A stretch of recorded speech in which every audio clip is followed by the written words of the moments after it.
Balita mula sa Mindanao. Dalawa ang namatay at 3 sugatan sa naganap na pag-araro ng isang KM450 military truck sa Bangkirohan, Davao City sa bisperas ng Pasko. Sa report mula sa Task Force Davao, alas 5:30 kahapon ng umaga habang abala ang lahat sa pamamalengke sa bahagi ng Bangkirohan, bigla na lamang umarangkada ng takbo ang isang naka-standby na military truck patungo sa maraming tao. Nabatid na habang bumaba ang driver na sundalo dahil sa tawag ng kalikasan, hindi nito namalayan na sumalisi pala ng upo sa driver's seat ang isang mentally ill na tao, 44 years old, itinago ang pangalan at residente ng Bukana, Davao City. At dito na biglang umandar ang truck ng walang direksyon dahilan ng madugong disgrasya. Narito ang pangalan ng 2 namatay habang namamalengke na sina Rosel Luna Haspe, deklaradong dead on the spot, 34 years old, babae, residente ng Purok 15, Green Street, Spring Village, Davao City, at Jamie Lopez Cole, dead on the spot, 63 years old, lalaki, residente ng Kilometer 10, Buhangin District, Kabantian, Davao City.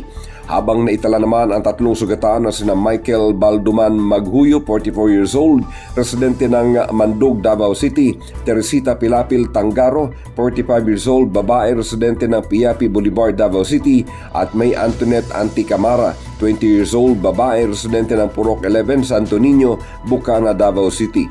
Habang nasira rin ang isang nakaparadang motorsiklo at isang nakaparadang Mitsubishi Expander. Habang ay naman sa pamunuan ng Task Force Davao, napag-alamang kalalabas lamang ng mental hospital ang suspect. Subalit inako na ng Task Force Davao ang buong responsibilidad sa nasabing trahedya. Ang suspect ay kasalukuyang nasa kustodiya ng San Pedro Police Station.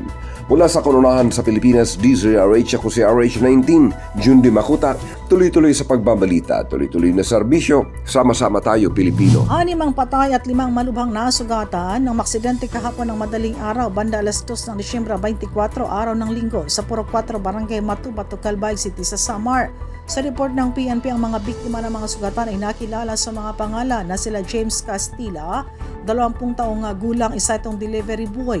Ang mga pasahero nito ay nakilala sa mga pangalan na sila Arnold Lowaton Jr., 19 na taong gulang, Angeline Velasco, 34 na taong gulang, Sheila May Arsinal, 16 na taong gulang, at Paquito Arsinal, 14 na taong gulang. Habang dead on arrival naman, sila Justin Arsinal, 20 taong gulang, Princess May Arsinal, 21 taong gulang, Trexer Rojas, 14 na taong gulang, Lisa Lowaton, 22 taong gulang, Richard Magcasi, 32 taong gulang, at Lara Jane Lera, 15 taong gulang, pawang mga taga-barangay Malupalok, Calbay City sa Samar. Lumalabas sa investigasyon ng PNP Calbayog na habang binabaybay ng sasakyang 3 wheels itong Rosie Chariot sa ang kalsada mula sa Calbay City patungo sa barangay San Policarpio area, at pagdating sa nabanggit na lugar, ang Rosie Chariot, itong 3 wheels, ay nagmaniobra pakaliwa patungo sa kabilang linya. Ayon sa ulat, hindi napansin ang early warning device na inilagay malapit sa isang nakaparadang sirang bako, kaya tumama ito sa CIBL bus na bumabakta samahan sa kabilang linya mula barangay San Policarpio patungo sa Calbay City sa Samar. Ang Rosie ay mabilis na gumulong pakaliwa at nahulog ang mga pasahero sa iba't ibang direksyon na nagresulta ng pagkamatay at pagkasugat ng mga biktima, kung saan agad naman na dinala sa Calbay District Hospital para sa malapatan ng medikal na lunas. Samantala, ayon sa report ng PNP, itong driver naman ng bus ay nakilala na si Ruan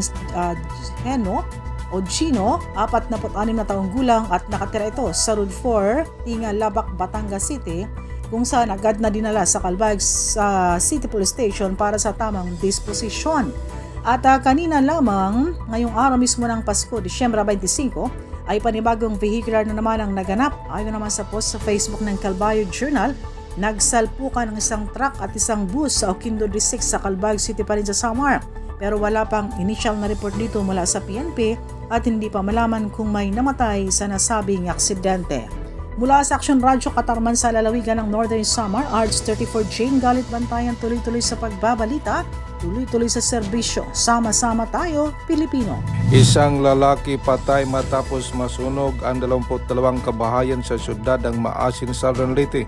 Kinilala ng PNP ang biktima si Felicito Bulan Zamora, 59 anos, residente ng Barangay Tagnipa, Maasin City. Nangyari ang insidente sa Barangay Tagnipa sa naturang syudad. Sa investigasyon ng PNP, pinagsimulang apoy sa bahay ni Lando Pedreras na nakapikto sa 22 kabahayan pa na may 24 na pamilya. Mahigit 2 oras bago maapula ang apoy ng bombero. Bumalik umano ang biktima sa kanyang bahay habang nasusunog.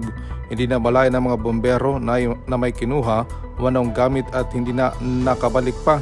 Mahigit 1 milyong piso ang pinsala ng sunog.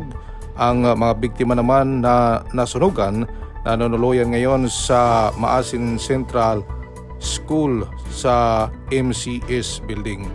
Mula sa Action Radio Tacloban, ito si Arstradito Jimmy Angay-Angay. Tuloy-tuloy sa balita, tuloy-tuloy sa serbisyo. Sama-sama tayo, Pilipinas.